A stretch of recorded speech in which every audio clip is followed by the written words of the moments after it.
नमस्कार दोस्तों, स्वागत है आप सबका आपके YouTube चैनल हरे कृष्णा पर। मैं स्वाति कौर आप सबका स्वागत करती हूँ। कैसे हैं आप सब? होप आप सब बहुत अच्छे होंगे और आपके लड्डू गोपाल जी भी सब अच्छे ही होंगे। तो आज की जो ये वीडियो है उसको रिलेटेड है कि लड्डू गोपाल जी को भोग कैसे लगाया जाता है, उनको भोग कब लगाया जाता है, कितनी देर तक उनको भोग लगाया जाता है, किन चीज़ों का भोग लगाया जाता है। तो ये कुछ क्वेश्चंस हैं, आप सबकी कुछ क्वेरीज़ हैं जिनका सॉल्यूशन मैं इसी वीडियो में कर दूंगी। आप इस वीडियो को एंड तक देखिएगा, एंजॉय कीजिएगा, छोटी छोटी चीज़ें ज़रूर आप नोट कर लीजिएगा। और अगर आप मेरे चैनल पर नए हैं और मेरे चैनल को अभी तक आपने सब्सक्राइब नहीं किया है तो प्लीज़ आप लोग मेरे चैनल को सब्सक्राइब कर दीजिए और साथ में जो बेल आइकन है अगर उसको आप प्रेस करते हैं तो आपको मेरी अपकमिंग वीडियोस के नोटिफिकेशन टाइमली मिल जाएंगे, जिससे आप मेरी वीडियो को एंजॉय कर पाएंगे। तो चलिए जान लेते हैं कि सबसे पहले जो है लड्डू जी को जो भोग लगाया जाता है वो पूरे दिन में 4 बार लगाया जाता है। 4 बार तो ज़रूर लगाया जाता है। इसके अलावा आपकी श्रद्धा है, अगर आप टाइमली कर पाते हैं तो आप ज़्यादा भी भोग लगा सकते हैं। आप 5 बार 6 बार जब भी आपको ठीक लगे, जैसे भी ठीक लगे आप ऐसे भोग लगा सकते हैं। सबसे पहले बात आती है मॉर्निंग की, जब आप इनको उठाते हैं।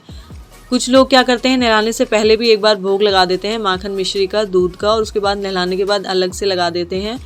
तो ये क्या होता है कि सुबह आप जैसे दूध दिया, आपने माखन मिश्री दी, और इसके अलावा अगर आपने सुबह पराठे वगैरह बनाए हैं तो वो आप दे सकते हैं, और ड्राई फ्रूट्स आप दे सकते हैं, फ्रूट्स दे सकते हैं।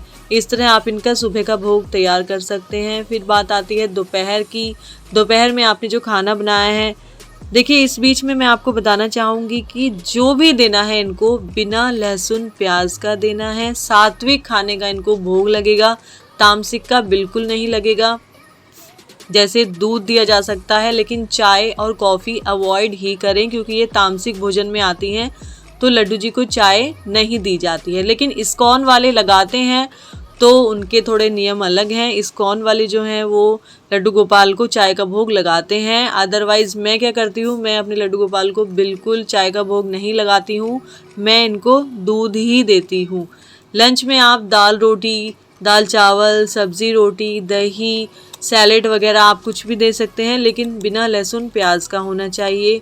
इस तरह बात आती है शाम के स्नैक्स की। जैसे आप लोग चाय पीते हैं, आप लोग कोई जूस वगैरह, शाम को कोई ड्रिंक वगैरह अगर आप लेते हैं, कोई सॉफ्ट ड्रिंक जैसे जूस बना लिया आपने, या आपने कोई cold drink as a snack आपने ले ली, तो आप इनको क्या कर सकते हैं, उस टाइम पे आप इनको फिर से दूध दे सकते हैं अगर आप चाहें तो, या जो आप जूस बना रहे हैं आप उसका भी भोग उनको पहले लगा सकते हैं।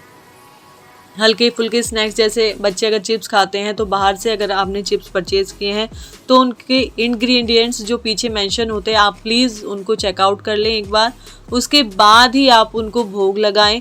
नहीं तो फिर घर में भी जैसे आलू के चिप्स बनाए जा सकते हैं, आलू के फ्राइज़ बनाए जा सकते हैं, आप उनका भोग इनको लगा सकते हैं। फिर बात आती है रात के भोग की।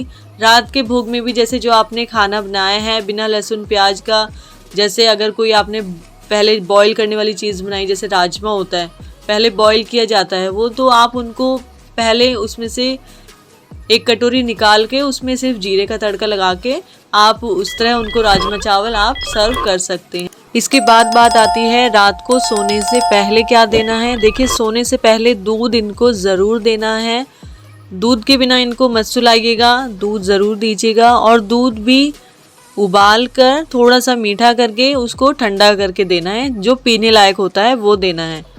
और इसके अलावा जब उनको सुलाएंगे आप तो उनके पास में 1 गिलास पानी और ड्राई फ्रूट्स या माखन मिश्री या बिस्किट, नमकीन, टॉफ़ी कुछ ज़रूर उनके पास एक एयर टाइट डब्बे में उनको रख कर रखें, ताकि अगर उनको रात को भोग लगे तो वो उसको रात को उठकर खा लें। तो अब बात करते हैं कि भोग कितनी देर तक लगाया जाता है। तो सबसे पहले तो ये जान लीजिए कि जब आप जिन बर्तनों में आप इनके लिए भोग ला रहे हैं वो बर्तन इनके अलग ही होने चाहिए, और स्टील के भी हों तो उसमें कोई दिक्कत नहीं है। ज़रूरी नहीं है बर्तन चांदी के हों या तांबे के हों या पीतल के हों। अगर आपके पास हैं तो बहुत अच्छी बात है, बट अगर आप नहीं अफोर्ड कर सकते हैं तो स्टील के बर्तनों में भी आप इनको भोग लगा सकते हैं, लेकिन इनके बर्तन अलग ही होने चाहिए, जिसमें कोई और ना खाता हो, जिसमें सिर्फ लड्डू गोपाल खाएंगे, तो उन बर्तनों में आप इनको भोग लगाएं। अपने हाथ धोकर अच्छे से साफ़ करके तब इनके लिए आप भोजन सर्व करें। और जब इनको आप भोग दे देते हैं तो इनसे निवेदन करें कि आइए भोग लगा लीजिए। तुलसी पत्र उसमें ज़रूर डालकर देना है और कोशिश कीजिएगा कि जो भी भोग इनको आप देते हैं थाली में लगाकर वो ढक कर दें। जैसे पानी भी आप ग्लास में देते हैं तो वो दूसरी कटोरी से ढककर ज़रूर दें। इसके अलावा जब निवेदन करते हैं तो उसके बाद या अगर पर्दा लगा हुआ है वहाँ पर जहाँ पर लड्डू गोपाल जी बैठे हैं तो आप वो पर्दा भी कर सकते हैं। अदरवाइज़ आप थोड़ी देर के लिए वहाँ से हट जाएं। थोड़ी देर इन द सेंस 10 से 15 मिनट के लिए ज़रूर आप उनको भोग दें और ना उनको देखें और वहाँ से हट भी जाएं और थोड़ी देर के लिए ताली बजाकर या घंटी बजाकर इनको बुलाएं, इनसे निवेदन करें कि आइए भोजन ग्रहण कर लीजिए। और 10 से 15 मिनट के बाद आप दोबारा से वहाँ पर जाएं, उनको आवाज़ लगाएं, उनको बोलें, उनसे पूछें आपने खाना खा लिया, कुछ और चाहिए या नहीं चाहिए। और उसके बाद वो उनकी झूठी थाली वहाँ से उठा लें और वो भोजन आप घर में कोई भी खा सकता है। अब बात करते हैं कि लड्डू गोपाल के साथ अगर राधा रानी भी घर में है या एक से ज़्यादा लड्डू गोपाल जी हैं, मतलब ज़्यादा लड्डू गोपाल जी हैं, ज़्यादा राधा रानी हैं, तो क्या सबको एक ही बर्तन में भोग लगाया जा सकता है? तो इसका जवाब है हाँ, बिल्कुल लगाया जा सकता है। क्योंकि देखिए सब एक ही रूप हैं, राधा कृष्ण के बिना नहीं है और कृष्ण राधा के बिना नहीं है, दोनों की साथ हमेशा पूजा की जाती है। तो एक ही पात्र में उनको भोग अवश्य लगाया जा सकता है।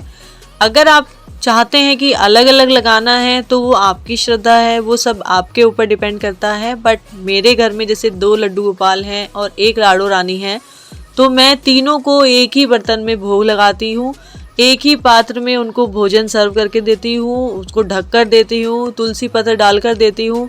इन केस क्या होता है कि अगर आपके पास तुलसी पत्र अवेलेबल नहीं हो पाता है तो मार्केट में तुलसी माला आती है, आप वो भी परचेज़ कर सकते हैं।